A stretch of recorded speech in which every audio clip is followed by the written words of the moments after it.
Hello tout le monde, j'espère que tout le monde va bien. Alors, il nous reste 4 signes qui n'ont jamais été faits au mois de novembre. Donc, on va partir tout de suite sur les prédictions du mois de décembre, pour le coup. Alors, donc il nous reste Sagittaire, Cancer, Balance et Taureau. Hop. Et ce sera la Balance aujourd'hui. On me l'a beaucoup réclamé, la Balance.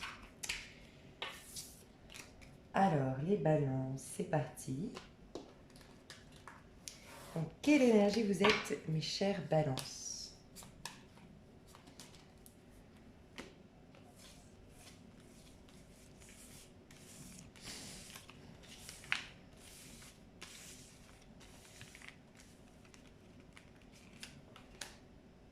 Oh, reste de vous. Comment ça se matérialise dans la matière? D'accord. Le passé. D'accord. Et l'avenir. Ok. En face de vous, les choses sont un petit peu ralenties. On vous demande d'être patient, on vous demande d'être calme, on vous demande de mettre de l'eau dans votre vin, peut-être aussi. Il y a peut-être une personne en face de vous qui aimerait se réconcilier avec vous. C'est possible aussi avec la tempérance, où il y a une opportunité de guérison qui veut venir vers vous. Ouais. Mais on voit, avec le dos de deck ici, le pendu, on voit que les choses sont peut-être ralenties, les choses bloquent un petit peu en ce moment. Vous n'obtenez peut-être pas ce que vous voulez vraiment. Il y a une idée un peu comme ça. Et aussi, on a, avec l'idée du pendu et du diable, le diable nous parle souvent des attachements ou des addictions. Et le pendu également. Donc il y a peut-être un attachement qui est toxique, une attente qui est drainante, énergétiquement parlant. On ressent peut-être de la frustration parce que les choses ne bougent pas, parce qu'on n'obtient pas vraiment ce qu'on veut. Mais on voit que cette attitude-là, le diable à l'endroit, c'est pas mal quand même, hein. Ça nous dit que vous êtes quand même assez ancré, ça nous dit euh, que peut-être vous pouvez jouir de certaines choses au niveau charnel, au niveau des plaisirs qu'offre la vie sur Terre. On peut nous dire ça. Ça vous apaise quelque part, mais cet attachement ici va créer le jugement à l'envers. Le jugement à l'envers, il y a cette possibilité d'attirer à vous des personnes mal intentionnées, des personnes superficielles, d'avoir des communications qui risquent de blesser, et aussi vous risquez de manquer l'occasion de renaître. Donc on va aller voir un peu plus loin. Qu'est-ce qu'on nous dit avec le jugement à l'envers pour les balances? Qu'est-ce qu'on nous dit avec le jugement à l'envers? Ouais. Ouais, il y a vraiment une idée d'attachement qui vous bloque là, les balances, parce que clairement, vous avez l'opportunité d'aller dans l'énergie du battleur. J'ai demandé pourquoi le jugement à l'envers. Ben, parce que la vie essaye de vous ramener à cette énergie du battleur, du magicien, celui qui a conscience de son potentiel, celui qui avance seul aussi, dans le sens où il sent qu'il peut créer tout ce qu'il veut malgré les avis enfin, malgré des avis contraires extérieurs, malgré... C'est quelqu'un qui a conscience, le magicien, en fait... ok, je vais y arriver. Le magicien, c'est quelqu'un, il a le numéro un, c'est quelqu'un d'assez individualiste qui va manifester quelque chose pour lui-même, pour satisfaire son âme et ses inspirations profondes. Donc il est quand même très centré sur lui, assez égocentrique, mais dans le but de créer quelque chose pour lui, c'est vrai. Et elle, c'est vraiment le 9 de denier, représente toujours une femme qui aime son célibat ou qui aime sa vie seule, qui apprécie énormément la solitude, qui se suffit à elle-même. Ces deux cartes qui nous disent que vous avez la possibilité de vous suffire à vous-même. Je vous explique. Ça me parle beaucoup avec ce jugement à l'envers et ce pendu et ce diable.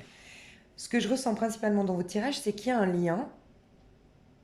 Ça peut être, vous êtes en couple et ce lien vous empêche de vous réaliser pleinement parce que la personne en face de vous a peur de vous perdre, donc elle est peut-être possessive, peut-être qu'elle veut vous garder un petit peu plus à la maison, donc elle préfère aller gagner sa vie et puis vous les... Enfin bon, Il y a ce cas de figure-là.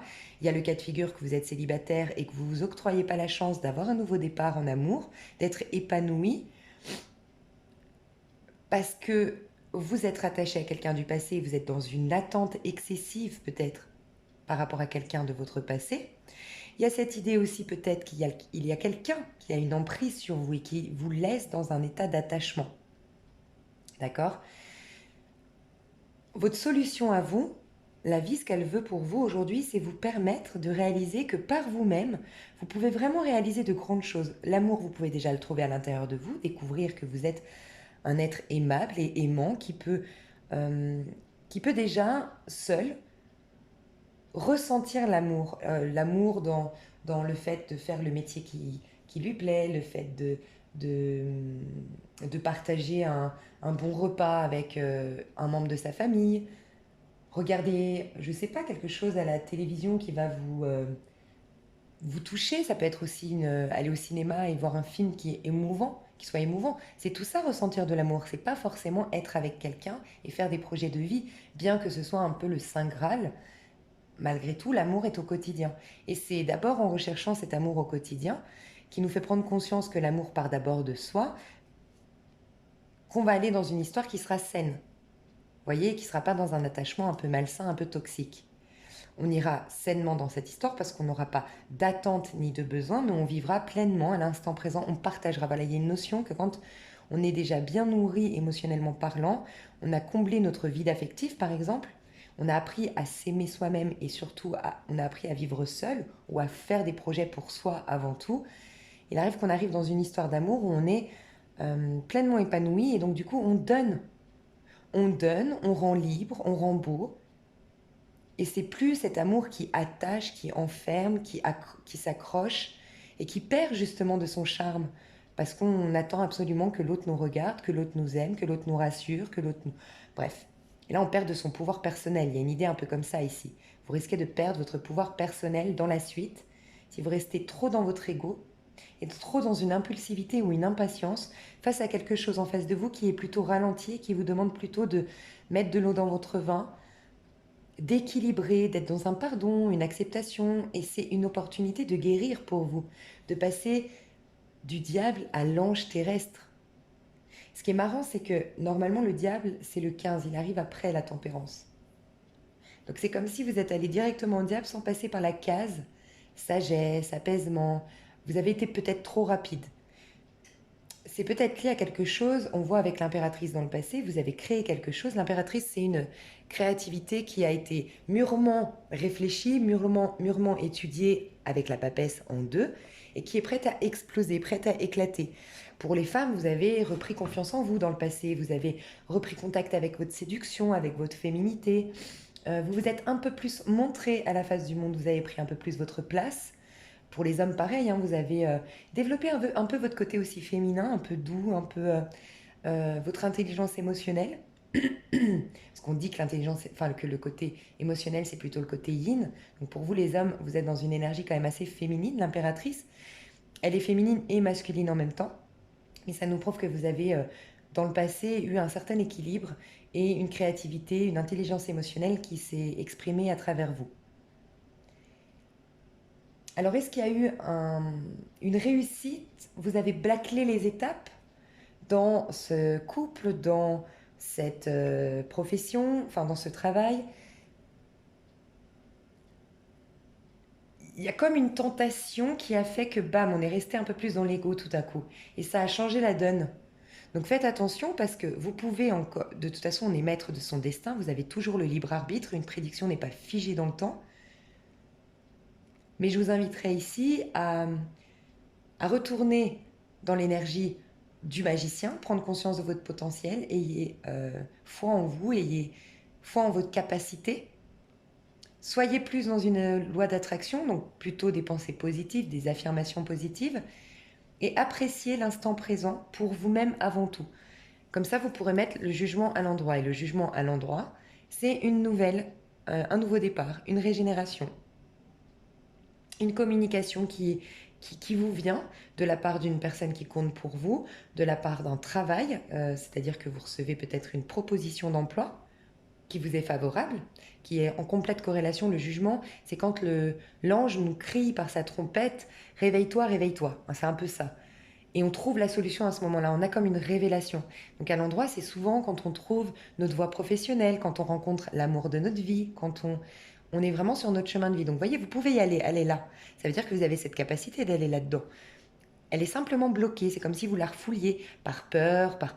Bref, des petites choses encore que vous n'avez pas guéries dans le passé, mais il y a juste à la remettre à l'endroit, cette carte-là. Et pour la remettre à l'endroit, il faut simplement vous reconnecter à vous et être beaucoup plus sûr de vous, en tout cas plus sûr de votre potentiel et ce que vous voulez créer, et apprécier déjà les moments pour soi.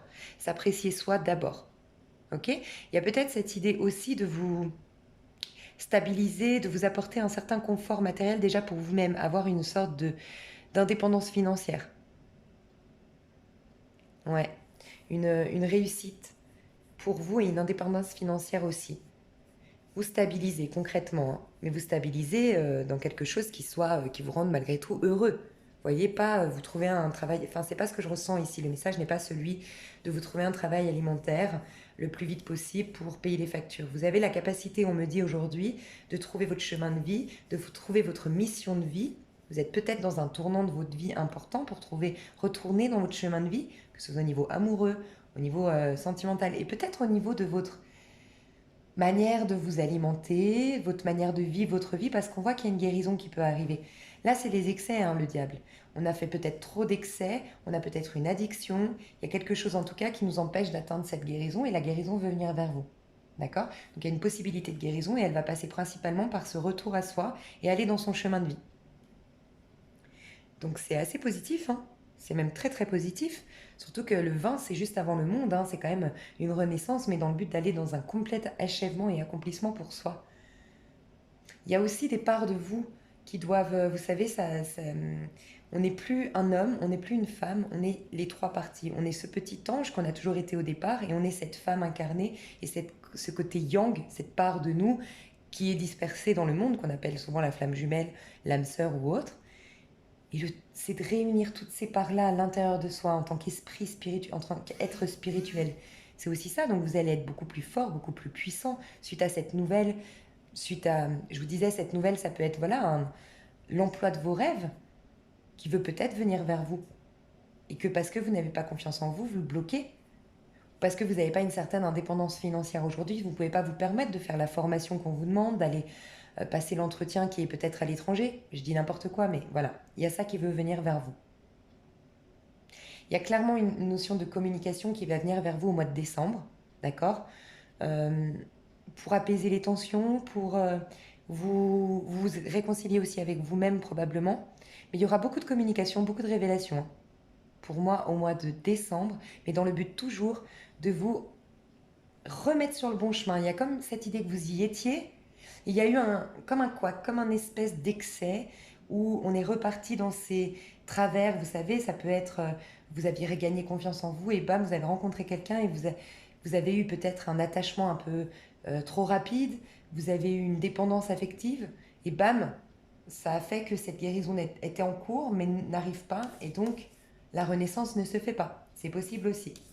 On va aller voir plus loin. Alors, les balances. Dans quelle énergie, comment vous allez vous comporter, comment vous allez être? Ok. Comment vous allez être au mois de décembre? Les balances. Ah, j'ai pris mon tas à l'envers alors. Mais c'est pas mal, hein, chevalier de bâton.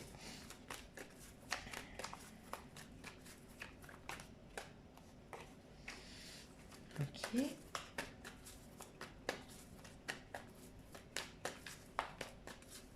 Ouais, je vous ai dit, vous êtes bien ancré, hein. Vous êtes assez bien ancré. Je pense que vous êtes... Au niveau financier, je ne vous vois pas avec des problèmes financiers, les balances, au mois de décembre. Au contraire, je vous vois avoir bâti quelque chose au niveau financier, vous vous êtes construit. Parce que quand je parlais d'indépendance financière, ici, c'est surtout faire des choses pour soi. C'est ça que je voulais dire. L'indépendance matérielle, faire les choses pour soi, avoir de l'argent pour soi, et ça ne parlera pas à tout le monde. Mais en règle générale, je vous trouve assez ancré. Assez stable. On voit que vous avez travaillé dur pour avoir cette stabilité, pour avoir cet ancrage.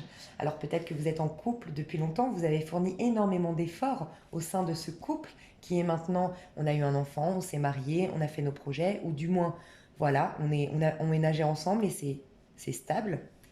Pour d'autres, c'est vraiment au sein d'un travail, vous avez fourni énormément d'efforts pour en arriver là où vous êtes. Mais on voit, le roi de denier, c'est souvent quelqu'un qui est depuis longtemps dans un ménage ou depuis longtemps dans un travail. Il a acquis une certaine notoriété ou il a acquis une certaine stabilité financière. Mais maintenant, il s'ennuie. Il réalise que ce qui lui manque, c'est le plus important, c'est l'amour, le fait de vibrer intérieurement, le fait d'être... Vous voyez, le chevalier de bâton à l'envers n'est pas tombé par hasard tout à l'heure. Il lui manque le chevalier de bâton à lui. Il lui manque du dynamisme. Il lui manque... c'est un peu devenir routinier, c'est ce que je ressens. Il veut bouger. Et regardez le chariot, ça me fait beaucoup penser au chevalier de bâton. Il vous manque peut-être ça, cette fougue, cette passion, ça manque de feu d'artifice dans votre vie. Pour certains, vous allez envisager de déménager. Pour d'autres, partir en vacances. Et pour d'autres, carrément vous installer à l'étranger. Voilà. Vous voulez bouger, vous voulez du mouvement. Vous voulez sortir de cette routine. Alors, pour certains, vous en avez plein le dos au sein de cette routine. Vous voulez vraiment que ça change. D'accord? Ça fait un petit moment, je pense que ça dure. Et pour d'autres, vraiment, c'est juste que... voilà, que vous ne vibrez plus, vous sentez que votre âme inspire à vivre quelque chose de plus fort, plus puissant. Donc ça peut être que vous allez dynamiser votre couple en proposant voilà, un voyage, en proposant de bouger. Mais ça peut être aussi de vouloir quitter, carrément de vouloir partir, d'aller de l'avant, de réaliser ses rêves.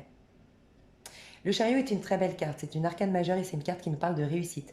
Une réussite qui demandera de fournir quand même des efforts, parce qu'on voit une femme qui dirige un chariot, mais qui a deux chevaux. Il y a le côté yang et le côté yin qui vont, c'est comme deux aimants opposés. Ils vont dans deux directions opposées et c'est la force de caractère, c'est la volonté de la femme qui tient ce chariot qui va faire que les roues, enfin du moins les chevaux vont avancer droit et que du coup les roues du chariot vont avancer droit. Donc il y aura quand même une maîtrise à avoir, une certaine structure à faire pour mener à bien ce nouveau départ et cette réussite, enfin ce nouveau départ, ce déplacement, cette réussite et comment dire, cet élan vers l'avant, je vais de l'avant et je réussis et je ne me retourne plus. Ça va vous demander des efforts, mais c'est voué à la réussite. Vous devriez y arriver. Si vous avez cette carte ici, c'est que vous avez la capacité. Il y a cette idée que vous allez reprendre du coup de l'audace, de la confiance en vous. Vous allez reprendre votre place. Vous allez reprendre votre place.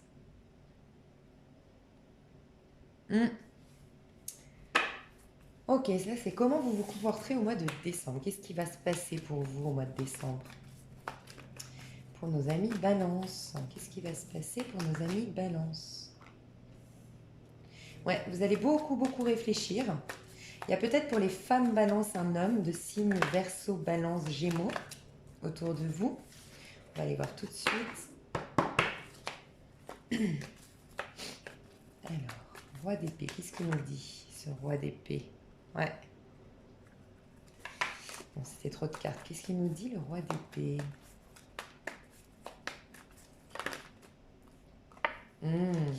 C'est peut-être un homme de signe d'air autour de vous. Si ce n'est pas un signe d'air, c'est en tout cas quelqu'un d'extrêmement charismatique, extrêmement intelligent, peut-être un patron, quelqu'un de puissant.